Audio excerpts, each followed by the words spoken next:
Salut Lionel, bonsoir à tous. Salut camarades. On est bien là. On va parler... à l'ombre d'Ali Traoré. Ali Traoré fait très bon. Voilà. Ali Traoré, le pivot de la SIC, est notre invité ce lundi soir. On va parler basket, donc évidemment, après la victoire de la SIC contre Cholet. On va parler également rugby, on va parler hockey sur glace et on parlera football, évidemment, avec le tour de Coupe de France de ce week-end. On est très pressé, on a peu de temps. Alors les images, tout de suite on va commencer par le rugby. C'était Fédéral 2, le rugby club de Strasbourg, battu lors de son dernier match à Suresnes. Il fallait une réaction, elle était attendue, elle était annoncée. Et ben c'est Clamart, le promu, qui a payé les pots cassés. Les Strasbourgeois ont passé la bagatelle de 10 essais, dont cette jolie percée de Romain Lombard sur le côté pour le troisième essai strasbourgeois. Clamart passera un petit drop en première mi-temps. Score final 72-3. Il y avait 30-3 à la mi-temps. La déferlante en deuxième mi-temps, le superbe coup de pied de Romain Lombard de l'autre côté pour trouver Olivier Costa pour son deuxième essai de l'après-midi. La percée du Fidjien Joe Naisilisili. Il sert Baudet qui va trouver du soutien à son tour avec William Vavrin. Il faut des cannes quand on joue au rugby. L'échappée belle pour aller marquer ce petit essai en coin et ça continue pour les Alsaciens. En force également, le pack strasbourgeois va emmener Émile Broncard aplatir dans l'embut de Clamart. Ça chauffait un peu quand même. Hein. Ça chauffe un petit peu. Ouais. Toujours au rugby, mais ça reste bon esprit. Et puis le jeu au large, la vitesse toujours des Alsaciens. Wakaniuga pour Naisilisili. 2 essais aussi, là aussi, pour le Fidjien. Les Strasbourgeois voulaient faire un match plein. C'est réussi. Il fallait le bonus offensif, évidemment. C'est réussi également. Et les Strasbourgeois profitent en plus de la défaite de Suresnes pour reprendre seul la tête de leur groupe après 7 journées de championnat. Dernier essai, 7 touches. Et puis toujours de la vitesse du jeu. On envoie du jeu. C'est vraiment la philosophie de cette équipe du Racing pour envoyer Alex Bonjean son deuxième essai là aussi de l'après-midi. C'était hier après-midi à Haute-Pierre, 72-3. J'ai pas eu le temps de vérifier, c'est peut-être un record en termes de scoring pour les Alsaciens. C'est un score de basket. C'est un score de basket. Ils ont mis, le Strasbourg a mis plus de points que Cholet samedi soir au Rhenus. Alors l'autre actu, c'est la Coupe de France de foot. De France de football, 7e tour pour les clubs alsaciens encore en lice. Et puis ceux qui avaient tiré le gros morceau, ce sont les amateurs de Dinsheim qui affrontaient Auxerre, la J Auxerre, et c'est 9 Coupes de France au palmarès. La J ça se jouait à Molsheim, du coup il fallait un stade un peu plus grand. Ça se passait samedi après-midi, 5 divisions d'écart entre les deux équipes. Regardez. Pour ce match de gala, tout le monde était là, 2000 spectateurs, la J Auxerre avec son équipe type, la pluie et Lan Walter, la mascotte de Dinsheim. Dinsheim sans complexe, en début de match, qui s'offre quelques belles situations et la première frappe cadrée de la partie. Mais les Barinois vont craquer sur ce corner de Granic, repris de la tête par Liviu Nabab à la 20e minute. Dominé, mais pas surclassé, Dinsheim aurait même pu égaliser juste avant la pause sur cette frappe de Mathieu Herisman. Mais le rêve va s'envoler après seulement 20 secondes de jeu en deuxième période. Le centre d'Aguilar trouve Diarra qui fait le break. Dinsheim a le mérite de continuer à jouer et n'encaisse un dernier but qu'à 5 minutes de la fin. 3-0 score final, logique et sans regret pour les Bruchois. Au niveau technique, au niveau physique, au niveau de la gestion des temps forts, des temps faibles.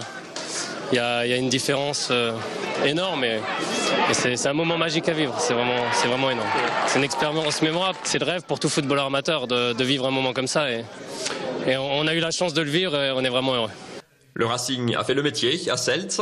Grosse déception pour Colmar, éliminé par Louan-Cuiseaux, club de CFA2. Déception aussi pour Mulhouse. Le leader invaincu de CFA est tombé comme l'an dernier chez son voisin de Saint-Louis-Neuwec, 2-1. Qualification de Sarre-Union à Saverne et de la Faigue qui élimine les Lorrains de Girancourt.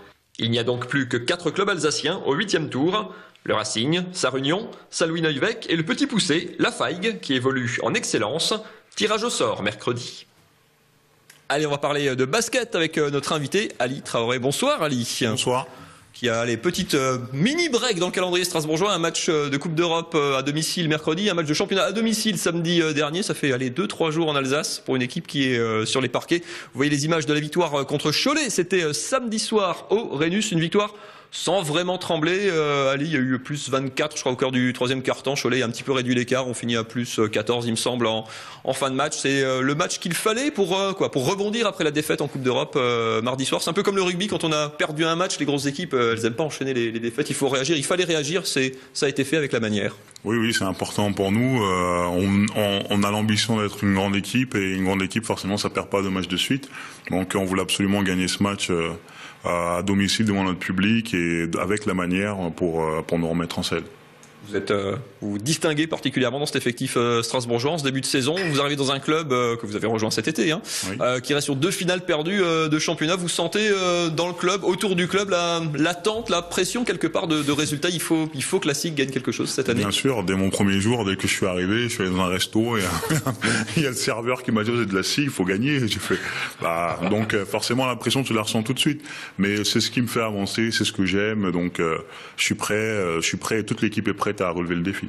Vous êtes venu pour ça, vous sentez qu'il y a les moyens, cette équipe est calibrée pour faire quelque chose cette saison? Oui, on a une très belle équipe, on a une équipe qui a l'avantage d'avoir été faite par l'entraîneur, pour l'entraîneur, avec beaucoup de joueurs qui ont déjà collaboré avec lui dans le passé. Donc on a une belle, on est très homogène, on est très compact. Vous avez un contrat d'1 an? Oui. Vous avez rarement vous avez fait beaucoup de clubs, hein, quand même, vous avez beaucoup bougé. Est-ce que là, vous posez vos valises en Alsace? Alors ça, le truc, c'est que cette saison, tout le monde est en fin de contrat à la fin de la saison, que ce soit l'entraîneur ou les joueurs. Donc maintenant, il faut savoir qui reste et qui reste pas. Moi, je suis pas contre. On va voir comment la saison se termine, si le club est satisfait de moi, si je suis ici, on a réussi nos objectifs collectifs, et pourquoi pas. Pourquoi pas.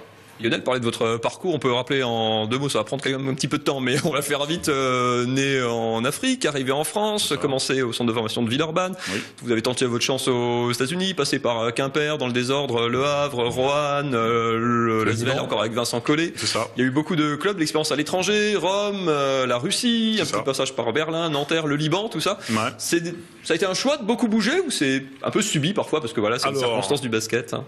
Tout a été un choix à partir de la Russie, c'était un choix, c'est très bien là-bas, mais après j'ai subi parce que ça a été au gré des blessures, parce que j'ai eu 2 ans de galère vraiment avec beaucoup de blessures, et après ça a été un peu subi quoi. Maintenant, le dernier choix que j'ai eu récemment, c'est Strasbourg. Strasbourg, c'était 100% mon choix.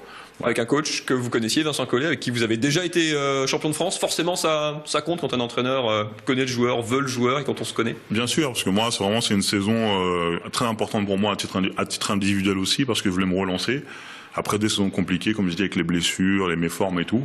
Et pour moi, c'était très important de rejouer pour Vincent, parce qu'il me connaît parfaitement, il me connaît par cœur. Et on a déjà eu du succès par le passé, à Villeurbanne notamment. Elle a quels objectifs, la SIG, cette saison?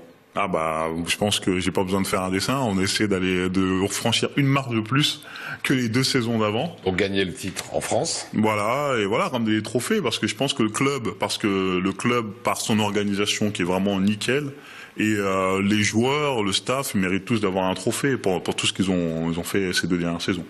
Voilà, et il est venu aussi pour ça, Ali Traoré. Voilà. Vous restez avec nous, autre actu, forcément. Le hockey sur glace, on peut pas gagner partout, hein. À Strasbourg, par exemple, le rugby a gagné, le basket a gagné.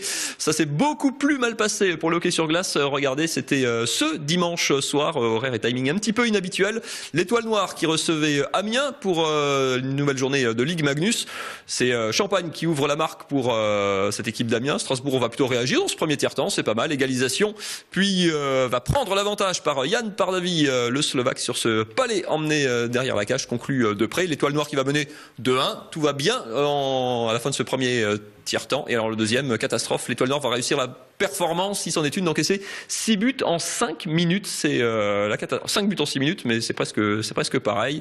Les hommes de Daniel Bourdage qui vont complètement couler. Bastien oublie tout seul devant la cage de Jadlowski. L'entraîneur strasbourgeois Daniel Bourdage qui va prendre temps mort, qui un peu plus tard va changer de gardien.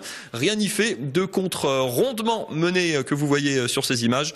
Le score va passer à 6-2 pour Amiens après cette nouvelle réalisation des Gothiques d'Amiens. Strasbourg qui avait gagné 5 de ses 6 premiers matchs de championnat et qui reste là sur 4 défaites consécutives désormais. Après ce raid de Gonçalves, Beumelin va réduire légèrement l'écart, mais le break est fait. Le 3e tiers-temps ne servira qu'à faire tourner un peu les effectifs. Score final 11-4 pour Amiens, une véritable humiliation pour les hockeyeurs strasbourgeois. Et alors, c'est pas tout à fait fini parce que les 2 équipes, Strasbourg et Amiens, se retrouvent en Coupe de France ce mardi soir à l'Iceberg.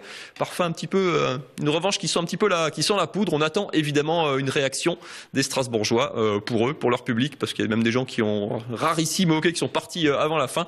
11-4, c'est la plus grosse défaite là aussi de l'Étoile Noire à domicile en Ligue Magnus. Allez, 30 petites secondes pour finir avec ce match mercredi que vous commenterez, Mathieu Chanvillard.